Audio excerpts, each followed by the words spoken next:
दोस्तों नमस्कार। आज हम EHI 03 का कुछ इम्पोर्टेंट क्वेश्चन आपको बताएंगे। आपको लगभग 10 क्वेश्चन हम बताएंगे और 10 क्वेश्चनों का सॉल्यूशन भी बताएंगे और ये वीडियो आपके लिए काफ़ी इम्पोर्टेंट होने वाली है। देखिए EHI 03 जो हम पढ़ते हैं 8वीं सदी से 15वीं सदी तक, यानी कि 800 से 1500 के बीच में जो भारत में घटना घटित होता है उसके बारे में पढ़ते हैं, ठीक है। और देखिए इनमें हम 10 क्वेश्चन ऐसे लाए हैं जो आपके एग्ज़ाम के दृष्टिकोण से काफ़ी इम्पोर्टेंट होने वाली है। हो सकता है कि 10 क्वेश्चन बताने के बाद आपको फिर हम 10 क्वेश्चन बताएं। ये 10 क्वेश्चन आप यदि देख के जाते हैं तो आपके एग्ज़ाम में काफ़ी हेल्प मिल जाएगी।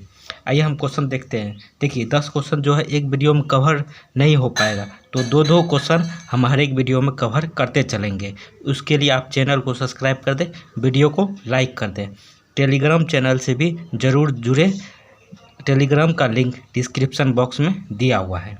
देखिए पहले हम क्वेश्चन 10 देख लेते हैं, उसके बाद आपको हम इसका सॉल्यूशन बताएंगे। देखिए पहला क्वेश्चन है 7वीं से 13वीं शताब्दी मतलब 700 से 1300 ईसा बीच के प्रारंभिक मध्यकालीन व्यापार के स्वरूप का आलोचनात्मक परीक्षण कीजिए। पहला क्वेश्चन है। दूसरा है वन व्यवस्था के विरुद्ध उभरे असंतोष पर 10 पंक्तियां लिखें। तीसरा क्वेश्चन है, थोड़ा सा ऊपर कर लेते हैं। तीसरा क्वेश्चन है धर्म, विचारधारा और समाज के मध्य संबंधों की चर्चा कीजिए। चौथा नंबर है क्वेश्चन नंबर 4, भारत में 700 से 1200 ईसा के दौरान मंदिर स्थापत्य की प्रमुख पद्धतियों का विवरण दीजिए।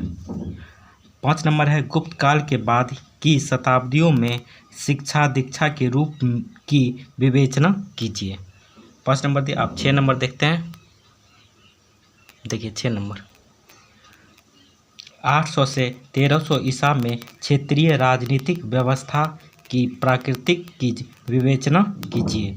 क्वेश्चन नंबर 7, 800 से 1300 ईसा के मध्य भारतीय राजनीतिक संगठन का पुनर्गठन का विश्लेषण कीजिए। क्वेश्चन नंबर 8 देखिए पंच महाशब्द से आप क्या समझते हैं। ये काफ़ी इम्पोर्टेंट क्वेश्चन होने वाली है।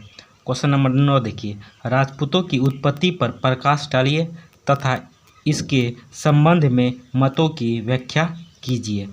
क्वेश्चन नंबर 10 ये भी काफ़ी इम्पोर्टेंट आपके लिए हो सकती है। मोहम्मद गोरी के आक्रमणों के उद्देश्यों के कारण एवं परिणामों का मूल्यांकन कीजिए।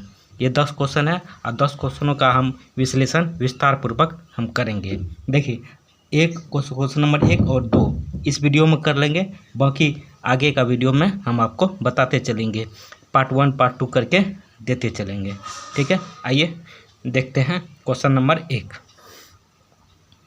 देखिए 7वीं से 13वीं शताब्दी के प्रारंभिक मध्यकालीन व्यापार के स्वरूप का आलोचनात्मक परीक्षण कीजिए। मतलब 700 से 1300 ईसा के बीच में जो मध्यकालीन व्यापार जो हुआ था उसके बीच में उसका वर्णन करना है इस प्रश्न में। आइए हम इसको विस्तार से जानते हैं। देखिए ये क्वेश्चन कई बार आपके एग्ज़ाम में पूछा गया और ये 20 नंबर का क्वेश्चन आपके एग्ज़ाम में पूछा जा सकता है। यदि आ गया तो आप इस वीडियो का विश्लेषण देख के आप अच्छे से लिख सकते हैं। आइए इसका उत्तर देखते हैं। देखिए मध्ययुगीन काल के प्रारंभिक दौर में छोटे और बड़े व्यापारी माल जमा करने और वितरण करने में लगे रहते थे।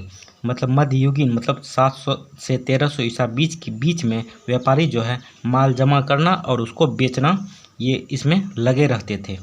स्थानीय के अलावा अंतर क्षेत्रीय होते थे, मतलब स्थानीय भी होते थे और बाहर से भी आके वहाँ पे व्यापार करते थे। इन दोनों दौर की स्थिति का विवरण इस प्रकार है। पहला दौर 700 से 900 ईसा पूर्व मतलब कि इसके बीच में व्यापारियों की स्थिति। इन सदियों में व्यापार के सापेक्षिक पतन के कारण समाज में व्यापारियों की भूमिका काफ़ी घट गई थी। व्यापार के पतन और बाजार की कमी हो जाने के कारण व्यापारियों को मंदिरों और दूसरे उभरते जमींदारों के की शरण में जाना पड़ा। मतलब कि इसमें जो है व्यापारी को जब घाटा लगता था तो वो मंदिरों में जो उसको मिला, मंदिरों को जो मिलता था उससे वो ब्याज के तौर पे लेता था, या बड़े व्यापारी से उसे ब्याज के तौर पे कुछ पैसा या सामान के रूप में मिलता था। आइए आगे देखते हैं। देखिए, इससे उनकी स्वतंत्र व्यापारिक गतिविधियां छिन गई और उन्हें अपने शरण देने वालों की ज़रूरतों और मांगों को पूरा करना पड़ा। 8वीं एवं 10वीं सदी के दौरान ऐसे कोई भी महत्वपूर्ण प्रमाण नहीं मिलते हैं जिससे कि यह पता लगे कि व्यापारियों का प्रशासन में कोई हाथ था, जबकि बिहार और उत्तर प्रदेश में मिली मोहरों से पता चलता है कि गुप्त काल में उनकी प्रशासनिक भूमिका थी। हालांकि व्यापार बिल्कुल लुप्त नहीं हो गया था। कुछ सौदागर विशेषकर खाड़ी तट का सक्रिय थे, लेकिन उनकी संख्या बहुत कम थी और वे अधिकतर राजाओं, सामंतों और मंदिरों के लिए विलासिता की ज़रूरतों को पूरा करते थे। देखिए, कहीं कहीं पे जो है व्यापारी का जो है प्रत्यक्ष प्रमाण मिलता है कि उसका राजा जो राज्य चलाता था अपना, तो उसमें उनका कोई भूमिका होती थी, और कहीं कहीं पता चलता है और कहीं ये चीज़ का पता नहीं चलता है, जो आपको हम बताएं इसका विश्लेषण। आइए आगे देखते हैं। देखिए, दूसरा दौर जो है 900 से 1300 ईसा के बीच में व्यापारियों की स्थिति क्या थी।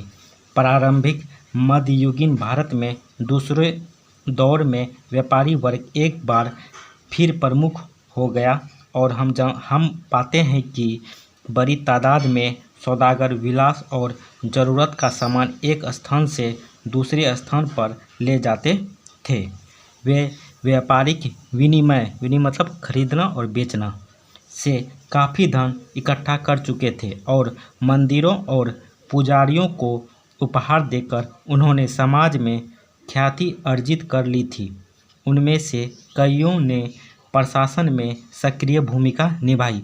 पहले जो था 700 से 900 ईसा के बीच में, उसमें प्रशासन में कोई भूमिका नहीं थी, मगर दूसरे दौर में ये प्रशासन में भूमिका में सक्रिय हो गया था। कौन? व्यापारी लोग। और कुछ राज दरबार में मंत्री भी बन गए।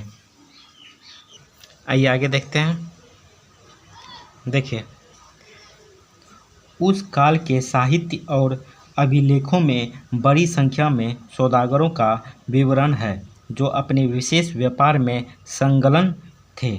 उधार देना भी सौदागरों का एक प्रमुख काम हो गया। हालांकि लोग धार्मिक उद्देश्य जैसे कि फूल चढ़ाने, दिया जलाने आदि के लिए मंदिर के खजानों में पैसा जमा करते थे। व्यापारी लोग जो थे मंदिर के प्रति काफ़ी सक्रिय थे। वो जैसे फूल चढ़ाना और दिया जलाने के लिए जाते थे मंदिर, तो उसमें दान पेटी में कुछ पैसा भी देते थे। लेकिन कुछ ऐसे संदर्भ मिलते हैं जिसमें श्रेणी पैसा जमा करके उस पर सूद लेती थी। मतलब कुछ श्रेणी ऐसी भी थी जो मंदिर में जो पैसा जमा होता था, पुजारी लोग उसको व्यापारी को जो देते थे उनसे वह सूद लिया जाता था, सूद लेते थे। आइए आगे देखते हैं। इस काल में बहुत से क्षेत्रीय सौदागर समूहों का उदय हुआ जो अपने क्षेत्र के नाम से जाने जाते थे। बहुत सौदागर ऐसे थे जो अपने एक ही क्षेत्र में काम करते थे, उनको उन्हीं क्षेत्र के नाम से जाना जाता था। ये मुख्यतः पश्चिम भारत से थे। पश्चिम भारत मतलब हो गया कि इधर राजस्थान, गुजरात साइड जो है, इन व्यापारियों को क्षेत्र के नाम से ही जाना जाता था। चूँकि इस क्षेत्र में बहुत से भूमार्ग थे जो पश्चिमी तटों को पूर्वी भारत के बाज़ारों और शहरों से जोड़ते थे, इसलिए इस क्षेत्र के कुछ स्थान के आगे देखते हैं। देखिए, सौदागरों ने यह पाया कि अंतरक्षेत्रीय व्यापार में दक्षता, अंतरक्षेत्रीय मतलब क्या हुआ कि अपने क्षेत्र में भी और अपने क्षेत्र के सभी भागों में व्यापार करना, व्यापार में दक्षता ज़्यादा लाभप्रद है। मारवाड़ी अर्थात मारवाड़ के सौदागर अपने क्षेत्रीय नाम के अलावा सौदागर लोग कई दूसरे नामों से जाने जाते थे। उनमें से दो हैं, श्रेष्ठी और सार्थवाह। जो दो व्यापारी जो थे वो अपने क्षेत्र में भी रोजगार करते थे, मतलब सौदा करते थे, और दूसरे क्षेत्र में भी जाके सौदा करते। उनको दो नाम से जाना जाता है, एक श्रेष्ठी है, एक सार्थवाह है। पहले देखते हैं श्रेष्ठी क्या है।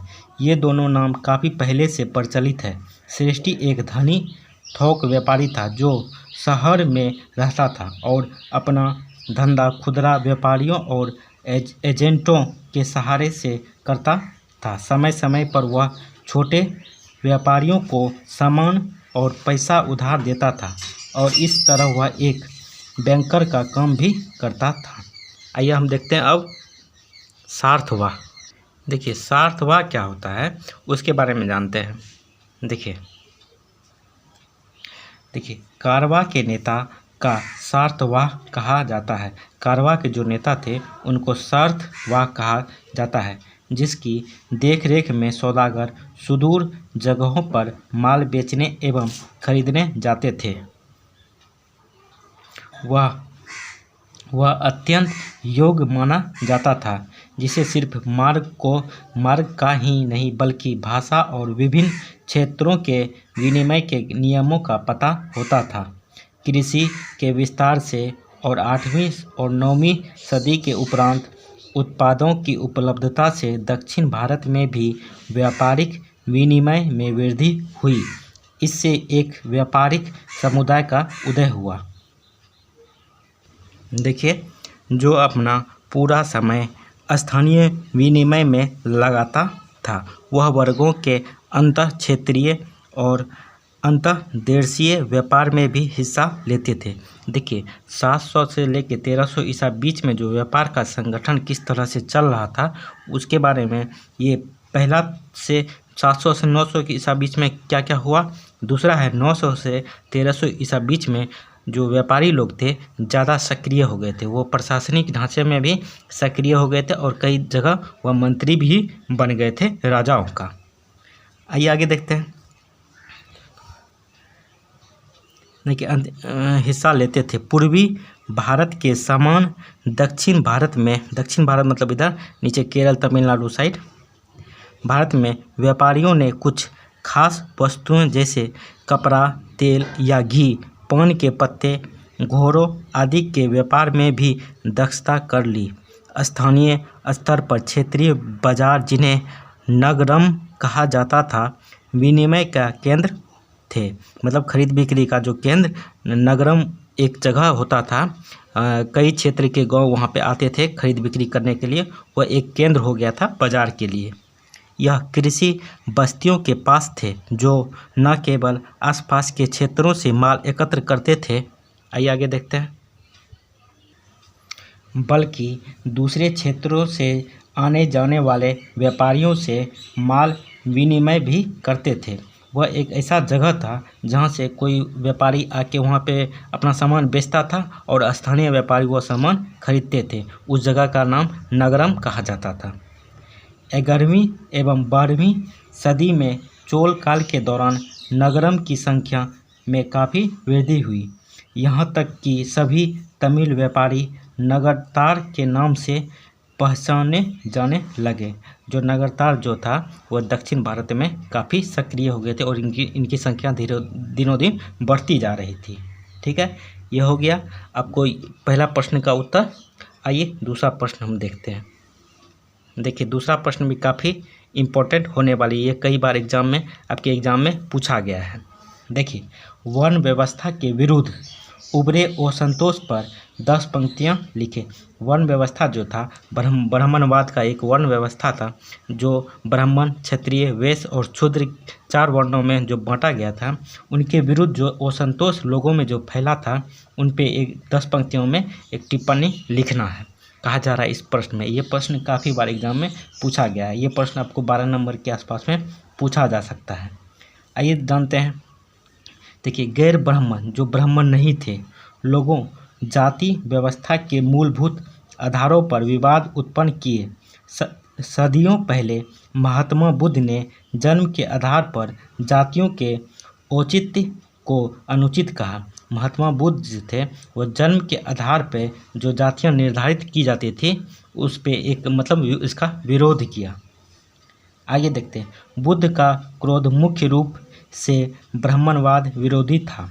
यद्यपि ब्राह्मणवाद के इस तरह के विरोध अधिक लंबे समय में कुछ विशेष न कर पाए, लेकिन ये विरोध समाप्त नहीं हुए। इस पर कई आश्चर्य नहीं होना चाहिए कि जैन अमित गति ने अपने 11वीं सदी के ग्रंथ धर्म परीक्षा में कहा कि जाति को व्यक्तिगत व्यवहार के आधार पर सुनिश्चित किया जाना चाहिए। इसका मतलब हुआ जाति जो कर्म, कोई भी व्यक्ति का जन्म के आधार पर जाति निर्णय नहीं करना चाहिए, उनके कर्म के अनुसार उनका जाति का निर्धारित करना चाहिए। ये कहाँ, ये धर्म परीक्षा में ये लिखा गया है। आइए आगे देखते हैं। ब्राह्मणों की जाति सर्वोच्चता को जैन लेखकों द्वारा कथाकोश, प्रकरण जैसे ग्रंथों में चुनौती दी गई। एक व्यंग्यात्मक रचना लता कमलेका में एक ऐसे बौद्ध भिक्षु को उद्धत किया गया है जो जाति के महत्व से इनकार करता है। जाति को वह व्यर्थ कहता है और इस बुराई की भर्त्सना करते हुए जाति आधार को समाप्त करने को कहता है। कश्मीर के महान साहित्यकार क्षमेंद्र ने कुल जाति वर्ग को समाज के ऐसे रोग के रूप में उद्धत किया है जिसके वे स्वयं के चिकित्सक होने का दावा करते थे। आइए आगे देखते हैं। देखिए, पद्म पुराण में दो विचारधाराओं के बीच होने वाले संघर्षों का उल्लेख हुआ है। यह विचारधारा उन कट्टरपंथियों की है शूद्रों से निर्धनता का जीवन व्यतीत करने की अपेक्षा करती है, तथा दूसरी उन वामगर्मी धर्मों को मानने वाले की है जो शूद्रों को धन के महत्व का बोध कराती है। पहला जो है ब्राह्मणवाद, जो शूद्र को एक गरीब जीवन व्यतीत करने के लिए बताता है। बाकी धर्म जो है शूद्रों को एक मतलब धन की मतलब व्यवस्था करना सिखाती है। आइए आगे देखते हैं। देखिए, 11वीं शताब्दी की एक रचना में सामाजिक पदों तथा जन्म के आधार पर सामाजिक विभाजन पर बल दिया गया है, न कि व्यवस्था के आधार पर। विभिन्न धर्मों के पुरोहितों को जहाँ एक और पाखंडी कहा गया है, वहीं पर दूसरी ओर शेष समाज का वर्गीकरण निम्नलिखित 6 वर्गों के आधार पर किया गया है। जैसे हम देखते हैं, समाज में राजा रहित शासक वर्ग का सर्वोच्च स्थान है। कोई भी समाज में एक राजा होता है, उनका स्थान सर्वोच्च होता है। दूसरा है, द्वितीय स्थान अभिजात सामंतों का था। दूसरा जो स्थान था, जो राजा के प्रति वफादार होते थे, उनका दूसरा स्थान होता था। तीसरा है, मध्यम वर्ग में व्यापारीगण महाजन गायों, भैंसों, ऊँटों, घोड़ों आदि के स्वामी थे। तीसरा जो था ये महाजन वर्ग था, जो और इसमें जो गाय, भैंस, ऊँटों और घोड़ों का मालिक होता था, उन वर्गों को शामिल किया गया है। 4 है, छोटे व्यापारी एवं छोटे किसान इस श्रेणी में आते थे। 5वां है, नीचे स्तर पर कारीगरों तथा शिल्पकारों के संगठन के सदस्य थे और सबसे नीचे स्तर पर चंडालों सहित वे दूसरे लोग थे जो चिड़ियों एवं पशुओं का वध करने जैसे हीन कार्यों को करते थे। ये है मतलब वर्ण व्यवस्था का जो असंतोष लोगों में जो फैला हुआ था, उनके बारे में ये प्रमुख बातें थी। ठीक है, कैसा लगा वीडियो कमेंट करके ज़रूर बताएं। वीडियो अच्छा लगा है तो चैनल को सब्सक्राइब कर दें, वीडियो को लाइक कर दें, दोस्तों के साथ ज़रूर शेयर करें। आप टेलीग्राम चैनल से जुड़े। नेक्स्ट जो आपको प्रश्न बताएंगे, आपको ये प्रश्न रहेगा नेक्स्ट प्रश्न वीडियो में, धर्म, विचारधारा और समाज के मध्य संबंधों की चर्चा कीजिए। ये भी काफ़ी इम्पोर्टेंट क्वेश्चन है। ये 12 नंबर या 20 नंबर में ये प्रश्न आपको से पूछा जा सकता है।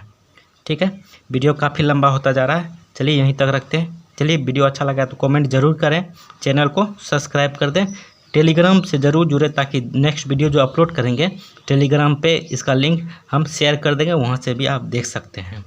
चलिए, कैसा चैनल को ज़रूर सब्सक्राइब कर दीजिएगा। चलिए, थैंक यू, जय हिंद।